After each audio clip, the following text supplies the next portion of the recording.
Dita e tretë e leximit të Biblës për një vit. Pra ne duam në 365 ditë të lexojmë gjithë Biblën. Sot është dita e tretë, do të lexojmë Zanafilla 5, Zanafilla 6, Psalmin 6, 7, 8 dhe Mateun 3. Zanafilla 5. Ky është libri i pasardhjes së Adamit, ditën që Perëndia krijoi njeriun e bëri të ngjashëm me Perëndin. Ai I krijoi mashkull dhe femër, I bekoi dhe u dha emrin njeri, ditën që ata u krijuan. Adami jetoi 130 vjet dhe I lindi një djalë që I përngjiste një lloj në shëmbëltyrë të tij dhe I quajti Seth. Mbas lindjes së Sethit, Adami jetoi 300 vjet dhe pati bij dhe bija. Kështu Adami jetoi gjithsej 930 vjet, pastaj vdiq. Sethi jetoi 105 vjet dhe I lindi Enoshi.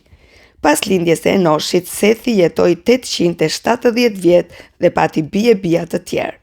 Kështu tër koha që Sethi jetoi që 912 vjet, pastaj vdiq. Enoshi jetoi 90 vjet dhe I lindi Kenani. Mbas lindjes së Kenanit, Enoshi jetoi 850 vjet dhe pati bij dhe bija të tjerë. Kështu Enoshi jetoi gjithsej 950 vjet, pastaj vdiq. Kenani jetoi 70 vjet dhe I lindi Mahalaeli.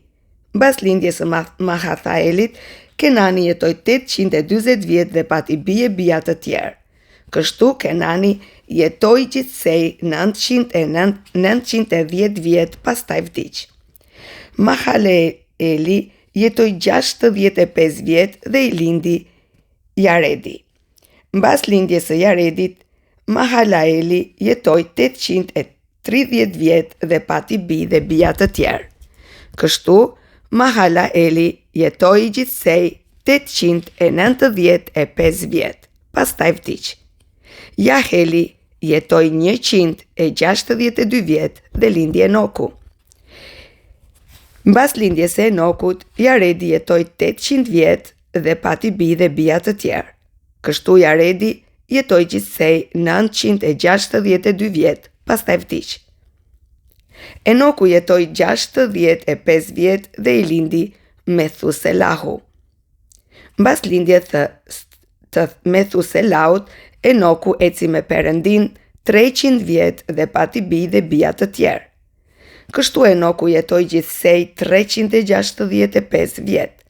Pra Enoku eci me Perëndin, por nuk u gjend më, sepse Perëndia e mori me vete. Metuselahu jetoi 187 vjet dhe I lindi Lameku. Mas lindjes së Lamekut, Metuselahu jetoi 782 vjet dhe I lindën bij dhe bija. Kështu, Metuselahu jetoi gjithsej 969 vjet, pastaj ai vdiq. Lameku jetoi 82 vjet dhe I lindi një bir, dhe I vuri emrin Noe, duke thënë, ky do të na ngushëllojë për punën tonë dhe për mundimin e duarve tona, për shkak të tokës që Zoti e ka mallkuar. Pasi solli në këtë botë Noeun, Lameku jetoi 595 vjet dhe I lindë bij dhe bija të tjerë. Kështu, Lameku jetoi gjithsej 777, pastaj ai vdiq. Noeut në moshën 500 vjeç I lindi Semi, Kami dhe Jafeti. Kapitulli 6. Kur njerëzit filluan të shumohen mbi faqen e dheut dhe I lindën atyre vajza, djemtë e Perëndis panë që vajzat e njerëzve ishin të bukura dhe morën për gratë të gjitha ato që I zgjodhën vetë. Dhe Zoti tha, fryma ime nuk do të hahet gjithnjë me njeriun, sepse në shturjen e tij ai nuk ka veç se mish. Ditët e tij do të jenë pra 120 vjet. Kishte gjigant mbi tokë në atë kohë. Madje edhe më vonë, kur bijtë e Perëndis ju afruan bijave të njerëzve dhe këto u lindën atyre fëmijë, ata janë heronjtë që jetuan në kohët e lashtësisë, janë njerëzit e famshëm të këtyre kohëve. Dhe tani Zoti pa që ligësia e njerëzve ishte e madhe. Dhe e madhe mbi tokë dhe që tërë synimet e mendimeve të zemrës së tyre nuk ishin gjë tjetër veç se e keqja në çdo kohë. Dhe Zoti u pendua që kishte krijuar njeriun për tokë dhe u brengos për këtë në zemër të vet. Kështu Zoti tha: unë do të shfaros ka faqja e dheut njeriun që kam krijuar, duke filluar nga njeriu deri te kafshët, te rrëshqanorët, te zogjtë e qiellit, sepse pendohem që i kam krijuar. Por Noeu gjeti hir në sytë e Zotit. Kjo është prejardhja e Noeut. Noeu ishte një njeri i drejtë dhe i patëmet midis bashkëkohësve të tij. Noeu eci me Perëndin. Dhe Noeu pati 3 bij, Semin, Kaimin dhe Jafetin. Por toka ishte korruptuar para Perëndis dhe plot e përplot me dhunë. Tani Perëndia vështroi tokën dhe ja, ajo ishte e prishur, sepse çdo mish i tokës kishte shturur sjelljen e tij. Dhe Perëndia i tha Noeut: kam vendosur t'i jap fund çdo mishi, sepse toka është për shkak të njerëzve është plot me dhunë. Ja, unë do t'i shtuk bashkë me tokën. Bëj një ark prej druri, beja arkën me dhoma dhe lyje me bitum nga jashtë dhe nga brenda. Por ti do ta ndërtosh në këtë mënyrë. Gjatësia e arkës do të jetë 300 kubik, gjerësia 50 dhe lartësia 30.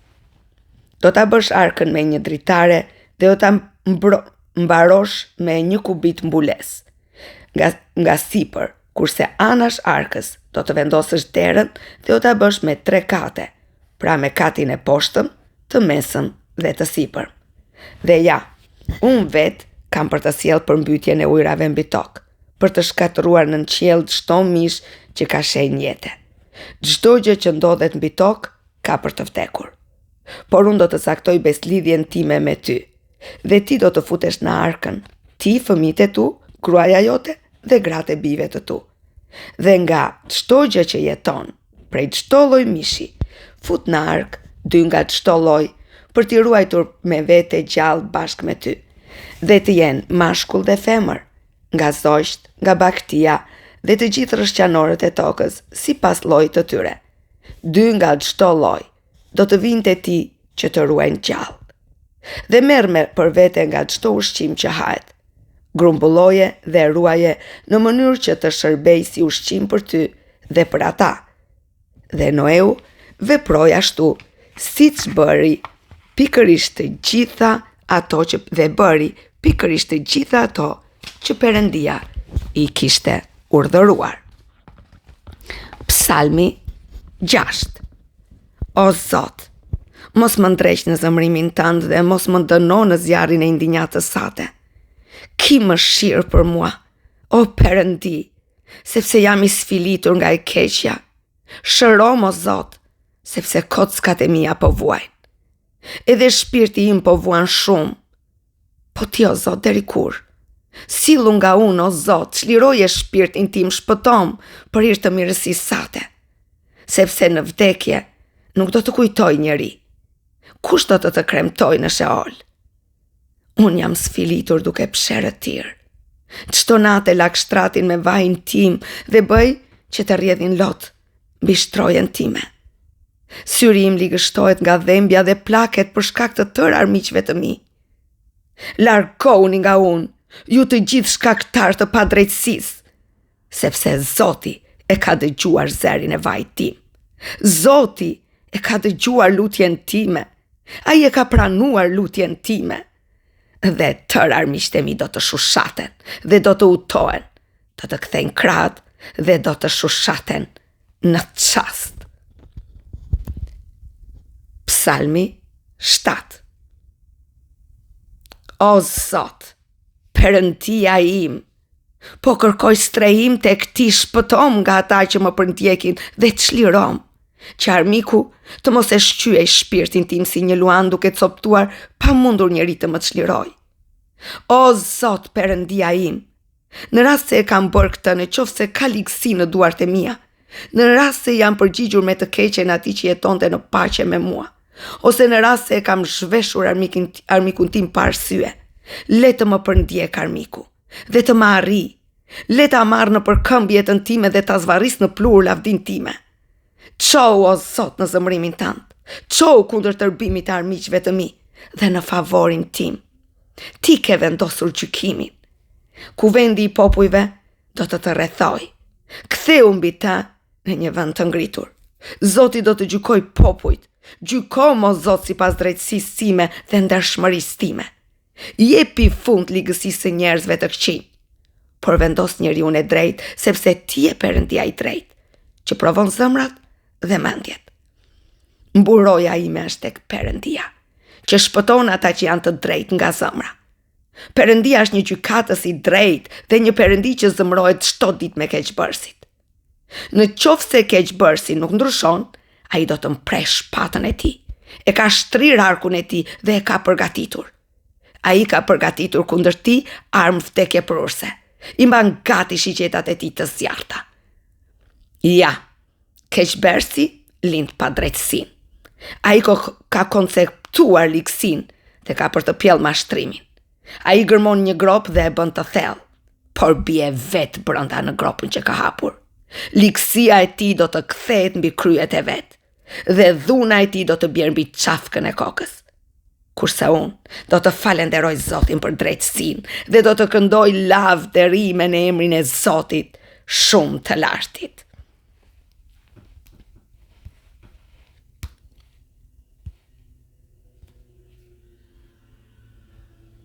Amen.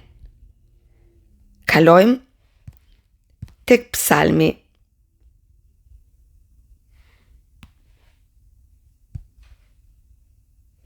8.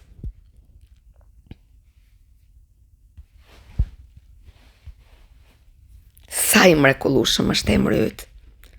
Mbi gjithë rrezullin o Zot, Zoti ynë, që vure madhështinë tënde mbi qiejt. Nga goja e të vegjelve dhe foshnjave në gjik e vendosur lëvdimin për shkak të armiqve të tu, për t'i mbyllur gojën armikut dhe hakmarrësit. Kur mendoj qiejt e tu, që janë vepër e gishtrimve të tu, hënën dhe yjet që ti ke vendosur, çfarë është njeriu që ta mbash mend dhe biri njeriu që ta vizitosh? Megjithatë, ti e bëre pak më të ulët se Perëndia dhe e kurorëzove me lavdi dhe nder. E bëre të mbretëroj mbi veprat e duarve të tua, vure çdo gjë nën këmbët e tij. Dhent dhe baktit e tjera, madje bishat e egra, zogjt e qiellit dhe peshqit e detit, tërë ato që kalojnë në përshtigjet e detit. O Zot, Zoti ynë, sa i mrekullueshëm është emri yt në të gjithë dheun. Vazhdojmë me kapitullin 3 tek Mateu. Tani në ato ditë erdhi Gjon Pagëzorit që predikonte në shkretëtirën e Judes dhe thoshte: Pendohuni, sepse mbretëria e qiejve është afër. Dhe në fakt, për Gjonin kishte folur profeti Isaia kur tha: Një zë i atij që bërtet në shkretëtir, përgatitni udhën e Zotit, drejtoni shtigjet e tij. Tani Gjoni vet kishte veshur një rrobë prej leshit të devez dhe një brez prej lëkure në bel. Ai ushqej me karkaleca dhe mjaltë të egër. Në atë kohë, njerëzit e Jeruzalemit nga gjithë Judeja dhe nga kraina e Jordanit rrentnin tek ai dhe pagëzoheshin nga ai në Jordan duke rrëfyer mëkatet e tyre. Por ai kur pase shumë farisej dhe saducej po vinin për t'u pagëzuar tek ai, u tha atyre: Pjellën e përkash, kush ju ka mësuar t'i arratiseni zemrimit që po vjen? Jepni pra frute të denja të pendesës, dhe mos t'ju shkoj mendja të thoni me vete: ne kemi Abrahamin për atë. Sepse unë po ju them se Perëndia mund të nxjerrë bijtë Abrahamit edhe prej gurve. Dhe tashmë së pata është në rrënjën e drurve çdo dru pra, që nuk jep frut të mirë do të pritet dhe do të idhet në zjarr. Unë po ju pagëzoj me ujë për pendim. Por ai që vjen pas meje është më i fortë se unë, dhe unë nuk jam i denj as të mbaj sandalet e tij. Ai do t'ju pagëzoj me frymën e shenjtë dhe me zjarrin. Ai mba në dorë tërë plotën dhe do ta pastroj plotësisht lemin e tij. Grurin e tij do ta mbledh në ambar, por bykun do ta djeg me zjarr të pashueshëm. Atëherë erdhi Jezusi nga Galileja në Jordan te Gjoni për t'u pagëzuar prej tij. Por Gjoni e kundërshtoi fort duke i thënë: Mua më duhet të pagëzohem prej teje dhe ti vjen tek unë. Dhe Jezusi duke ju përgjigjur i tha: Lejo të bëhet për tani, sepse në këtë mënyrë përmbushim çdo drejtësi. Atëherë ai e lejoi. Dhe Jezusi sa po u pagësua, doli nga ujë. Dhe ja, qiejt u hapën. Dhe ai pa shpirtin e Perëndis duke zbritur si një pëllumb e duke ardhur mbi ta. Dhe ja një zë nga qielli që tha: "Ky është biri im i dashur, në të cilin jam kënaqur." Amen. Amen. Amen. Të bekoj, motra ime dhe vëllai im, kushdo që e dëgjon këtë fjalë, le të marrë sot bekimin. Edhe ti ke shpirtin e shenjtë të Perëndis nëpërmjet Jezus Krishtit. Edhe për ty Zoti thot: ti je biri im, ti je bija im i dashur, në të cilin jam kënaqur. Perëndia kënaqet me ty.